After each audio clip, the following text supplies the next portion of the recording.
Rummy గురించి ఆలోచిస్తున్నారా? ace23.com ఉంది కదా.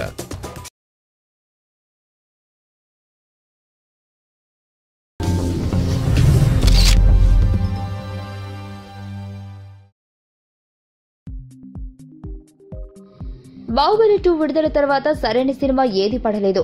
1-2 సినిమాలు ట్రై చేసినా బాహుబలిని తట్టుకోలేకపోయాయి. కేశవ సినిమా హిట్ అనిపించుకున్నా ఇంకా ఆంధ్రాలో బ్రేక్ ఈవెన్ కాలేదు. ఇంకా ₹1,00,00,000 వరకు రావాలి. ఇప్పటికీ ఉత్తరాంధ్రలో బాహుబలి హవా సాగుతుంది. అయినా కూడా నాగచైతన్య రకుల్ కాంబినేషన్లో రానుండు వేడికి చూద్దాం సినిమా మాత్రం నిలబడింది. తొలి 4 రోజులకు ఉభయ తెలుగు రాష్ట్రాల్లో మంచి కలెక్షన్స్ నమోదు చేసుకుంది. మంగళవారం కూడా స్టడీగా ఉందని వార్తలు వినిపిస్తున్నాయి. Nizam 3.67, Ceded 1.52, Nellore 30.30, Guntur 0.94, Krishna 87.84, west 66.50, east 0.89, Vizag 1.00. మొత్తం మీద ఉభయ తెలుగు రాష్ట్రాలు కలిపి 10 కోట్లకు పైగా వసూలు చేసింది. ఒక ఈస్ట్ మినహా మిగిలినది నాగ్ డైరెక్ట్ గా రిలీజ్ చేసుకున్నారు. ఈస్ట్ 1.20కు కొన్నారు. 4 రోజులకే 90 వరకు వచ్చేసింది. సినిమా నిర్మాణానికి 22 కోట్ల వరకు ఖర్చయిందని తెలుస్తుంది.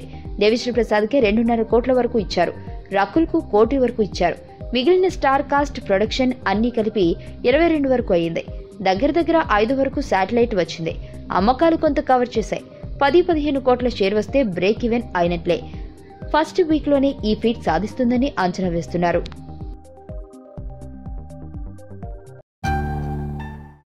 నా పేరు ధనుష్ రిషి. అందరూ ముద్దుగా దరి అని పిలుస్తుంటారు.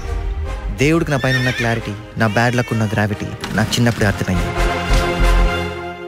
నా లైఫ్లో లక్ ఫ్యాక్టర్ రాంగ్గా ఉండొచ్చు, కానీ లవ్ ఫ్యాక్టర్ మాత్రం చాలా స్ట్రాంగ్గా ఉంది. ఒక మనిషి చేయి చూసి తన జాతకం మొత్తం చెప్పేయగలను.